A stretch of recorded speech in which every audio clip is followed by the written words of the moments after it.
So many different translations. How confusing.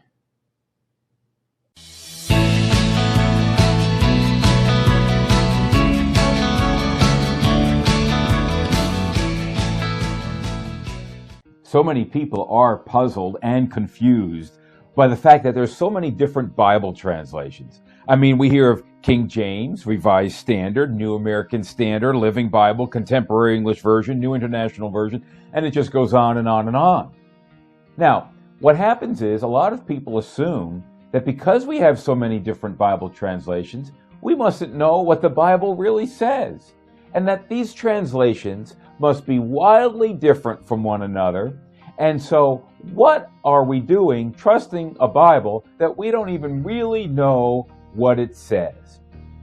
Well, that's not exactly the case here. In fact, it's really not the case at all. The reason for many different translations actually has nothing to do with doubt about the content of the Bible. Translations exist for different reasons, all having to do with something other than content. And when you look at the reasons for the translations, you will see that underneath it all, there is a Bible that's trustworthy, and we know the content of that Bible. So I want to look with you at the different reasons for translations and show you the content is not in doubt. Whether you're with the King James or the New American Standard or whatever you've got, there are reasons for the translation to exist, but the content is clearly known, and the Bible can be trusted and is trustworthy. So here are the 4 different reasons that have produced all those translations out there. And again, the point being, if you look at them, none of them have to do with we don't know what the content is and we're disagreeing one translation to the another. They're wildly different. None of that's the case. Here are the 4 reasons for translations. One is just to update the language. You know, the language changes over time. And that's why if you read a translation from the 1600s, you're going to hear thou, thy, thine. Language like that. And that's in the King James Version because that was the 1600s. But several hundred years have passed since then, and we don't speak that way anymore. So, just to update the language, new translations are made. It's not about content. It's not about we're doubting whether the King James is correct or what have you. No, just updating the language. It's a simple change, but it needs to be made. Otherwise, the language that we're reading from simply gets outdated.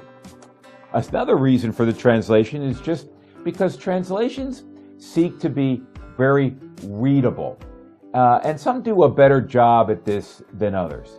Meaning, when you move something from one language to another, it's possible, the tendency is that you could translate in a stiff sort of wooden way as you are working from one language to another. So sometimes translations are made just because the readability could be improved. So, for example, the New International Version sought to make the Bible very readable. And the reason was because it was readable to the people in their day. So the translation exists because they made improvements on readability. That's all. Again, it's not about content. It's just about smoothing it out a bit, making the wording less wooden. Here's the 3rd reason for translations. Again, not having to do with content. The translations are often made for particular readers. You might have a Bible translation made for children. You might have one made for teens. You might have one specifically made for adults who have problems with the English language. And so, in these cases, sometimes they're very free with the wording, and it's a little bit more like a paraphrase than just a strict translation. But you can see why they're made. They're to reach these people groups. And again, they're not being made because we don't know the content of the Bible. And then the 4th reason for translations is often paraphrases will be made. We just mentioned paraphrases like with teen Bibles or children's Bible. A paraphrase is just where you're much more freer with the wording. You're sort of translating like thought for thought, maybe more like paragraph for paragraph, and then you're just free with the wording. So it's not really a translation. It's more like a translation / commentary. There are several paraphrases out there. The Message is a very popular one today. The Living Bible is a popular one. You probably shouldn't use these as your main translation of the Bible, but they're helpful. They're helpful as I mentioned, as a translation / paraphrase. I'm sorry, translations / commentary. They are a paraphrase. And so there you have it. When you take a look at those 4 different reasons, you see the reasons behind all the different translations. It's all good intentions. It has to do, again, let me go over those 4 again. It has to do with updating the language. It has to do with making things very readable and improving upon readability. It has to do with specialized Bibles like teen Bibles. It has to do with paraphrases. But again, it's not about saying, well, they got it wrong, so we got to correct them. Their content is off, and we gotta get this right. That's the confusion people think is out there, but it's not. And if you go to these translations and you look at them, you will see that the content is not in dispute, that it did have to do simply with updating the language. It did have to do simply with making something more readable. And so you can sort of come back and say, wait a minute, this is getting much clearer then. It's really not about dispute about what should be in the Bible.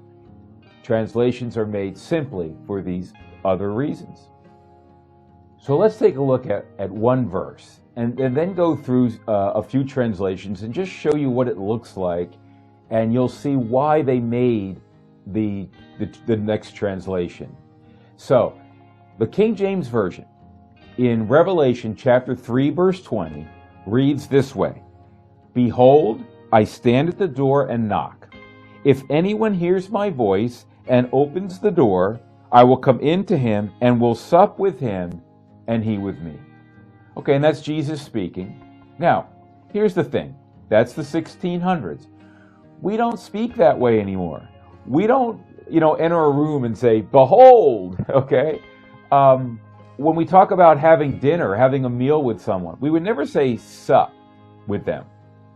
So, after the King James Version is made, several hundred years later perhaps, there's other translations made that update that. So instead of saying "behold," they will update to what you do say to someone, maybe when you enter a room. And we won't say sup, we'll say, something else. So here's an example now. The New International Version, okay, updating the language. It was in the year 2011. The year 2011 is the most updated version of the New International Version. Here's the same verse that we just looked at, Revelation 3:20. It reads this way: "Here I am. I stand at the door and knock. If anyone hears my voice and opens the door, I will come in and eat with him and he with me." Okay, so do you see what's going on there? The New International Version updated the wording of the King James. Instead of "behold," it said "here I am." Instead of "sup with," it said "eat with." So you can see there's no difference in the content here. They weren't saying the King James Version got it wrong. They were just saying, let's update the language so that we're speaking in the language of the day. So here's another example. Here's a Living Bible, a children's Living Bible. So this is one of the Bibles made for a specific age group. We said that was the third reason for translations. Here's what it says: "Look, I have been standing at the door and I am constantly knocking. If anyone hears me calling and opens the door, I will come in and fellowship with him and he with me." Okay, so you see in this translation, the content's the same, They're not saying King James got it wrong. They're not saying New International Version got it wrong. They're writing it with freer wording because they're writing it for children. And then here's an example of a paraphrase, the Message. Same verse. It says, "Look at me. I stand at the door, I knock. If you hear me call and open the door, I'll come right in and sit down to supper with you." Okay, so the Message is freer with the wording. Again, you might want to consider a paraphrase to be a translation / commentary, but again, it's not because it feels that the King James got it wrong, New International got it wrong, or anything like that. It's just helping people to understand it a little bit better. That's the point of a paraphrase. So there's an example of one verse with the 4 different reasons for translations being made. And you can gather and see there were good reasons for translations being made. You can see that it has nothing to do with doubt about the content. They weren't correcting one another. They weren't correcting the content of the translation in any one of these cases. We know the correct content, and so the translations reflect that they're in agreement with the content. They're just updating the language and other reasons, as we've gone over. Now, sometimes there's differences in wordings, not for any of those 4 reasons we said, but just because when you translate something, you can say the same thing in different words. And so you see that from translation to translation too. Let me give you a little bit of a sort of an everyday example. If I were to say to you, "Today is super," okay, then another person might want to say the same thing, and they might express it this way. They might say, "This day is a wonderful day." Well, they've said the exact same thing. There's no difference in the content of what they said. Now, you might say, "Well, yeah, there's a difference between super and wonderful," but usually what happens then is the context clears that minor difference up. So if the whole sentence were to say, "Today is super, it's sunny out, and the temperature is 72," well, then you'd know exactly what the person meant by super. Well, if a person says, this day is a wonderful day, it's sunny out and 72, well, you would see that what they mean by wonderful and what the previous translation meant by super are the same thing, that it's sunny and 72. So even when there's differences in wording like super or wonderful, the context usually clears that minor difference up so that there really isn't confusion, even though one is saying super and one is saying wonderful. So what's often happening out there in the world is people are trying to make a big difference out of things that aren't really a big difference. They're trying to make a difference between the word super and wonderful when it's really not there, especially with the context. They're trying to make a big difference between the word behold in the King James Version or here I am in the New International Version. But big, giant differences are simply not there. These are small differences for the various reasons that we said. And you want to come back and say, okay, wait a minute. These translations are accurate. They are right. They do convey the meaning of the original Greek. They do convey the meaning of the original Hebrew. We know what God said when he spoke the Greek and the Hebrew through the authors, and they wrote them down. We know God's word. We know that it's accurate. So understanding why there are so many different translations sure can be a big help. Now, there are underlying reasons why the Bible is so accurate and these translations are so accurate, as we said. One underlying reason is simply that God is making sure that there is accuracy in the translations. That really is quite logical. If God wrote the Bible, then God would want it to be translated correctly into all the languages. And so God has caused the translations to be as accurate as they are. to be so trustworthy, which they are. That's kind of logical. So it kind of just goes like this. God wrote the Bible for us, okay? We don't speak Hebrew and Greek, so God had it translated to our language. God oversaw the process of the translation, and therefore the translations we have are very accurate and trustworthy, and they certainly are. When you look at the major translations of today, you will see them to be very, very accurate. The scriptures itself says this. In Matthew 16:18, we read, "The gates of hell will not overcome. The gates of hell will not overcome the church." Jesus spoke those words to say that the church will not be overcome by the evil of the world, that there will always be a faithful witness. Well, in the same way, God has faithfully protected translations down through the ages, because the same reason the gates of hell will not prevail against the church. If we didn't have correct translations today, a reliable Bible in our language, then the gates of hell would have prevailed against the church. Jesus says that didn't happen. That's not going to happen. So we have correct translations promised by God because the gates of hell will not prevail against the translations. That is a big underlying reason why we're finding such accuracy in the translations. God is behind it all, right? There are some other reasons that we can add to that as to why the translations are so accurate. Let me give you 4. One is that translations are not commentaries. So it is simply an act, a translation is simply an act of moving content from one language to another. It's not about people commentating on it. It's not people giving their opinions about what the text says. Those are commentaries. They're good to have, many of them. They're helpful. That's not a translation. The goal of a translation is, again, just moving into a new language. And so there isn't sort of opinion behind it. It's what it was said in this language, we move it to this language. And then we have experts who have devoted their entire lives to the study of Greek, to the study of Hebrew, and to the study of translation, and to the practice of translation.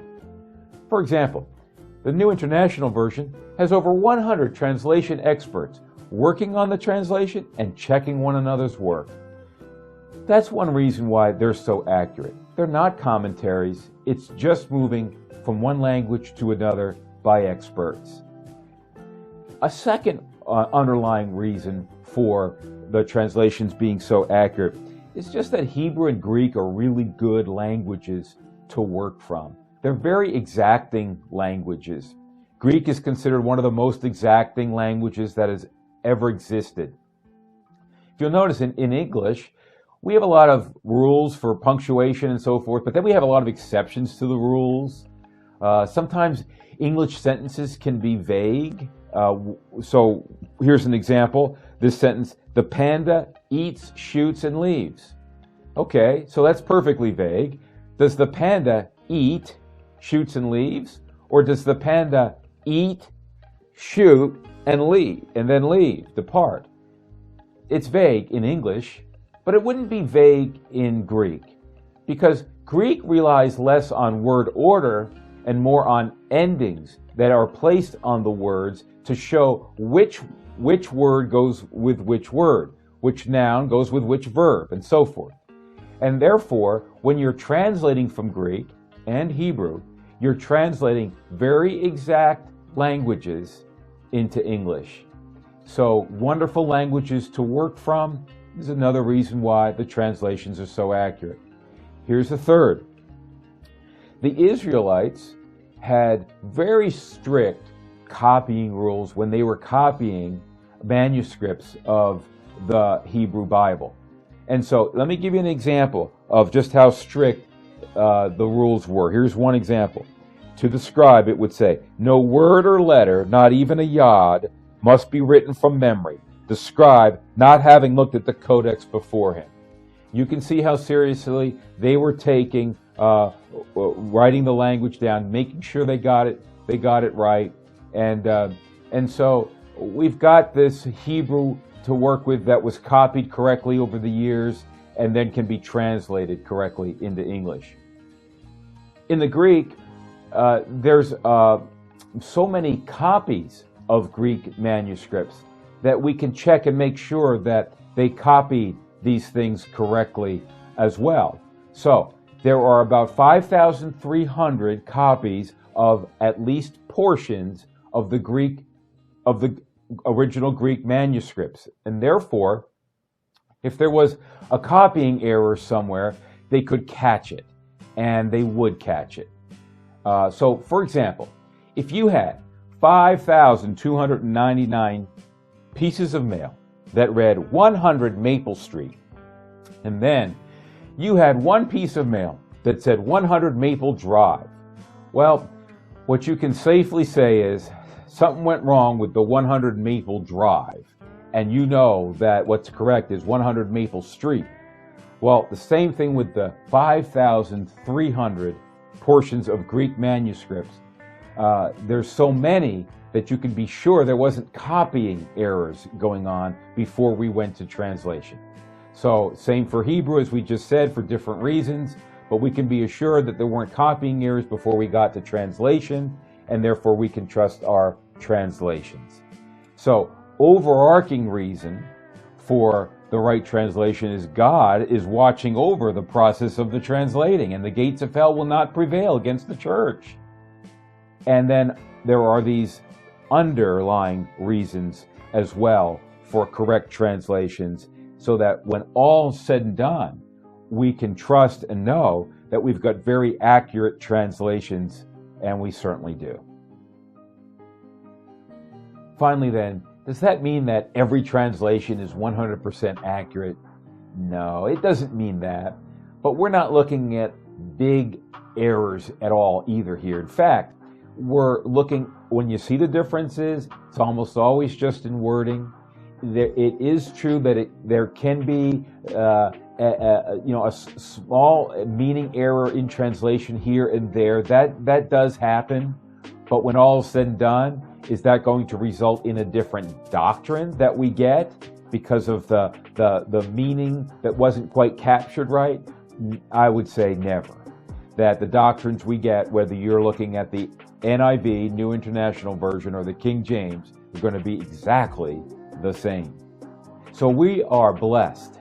We are blessed to know that we've got wonderful, accurate translations in our hands when we are reading the scriptures today. And we ought to trust them for the accuracy that they really do have. We are blessed because God has provided that for us. We know we are reading the Word of God, and we know that God has preserved that for us. What a blessing when we come to these translations to know they don't all exist. They don't exist because of differences in correcting one another and so forth. They exist for the reasons that we've cited today, revealing that these translations, as we pick them up, they are trustworthy. They're accurate to the original Hebrew and Greek, and God has preserved them for us in just that way.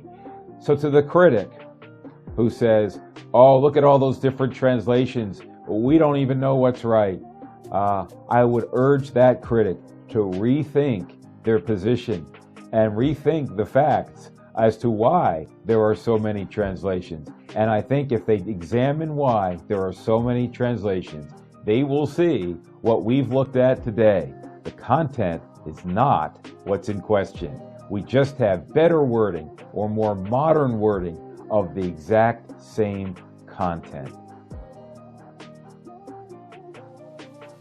Hey, thanks so much for being with us today. What a blessing to have you here. I'm glad you're watching the videos. I hope you'll watch a whole lot more. I hope you'll subscribe. I hope you'll like, and I hope you'll share as well. And remember, for every question, there's always an answer.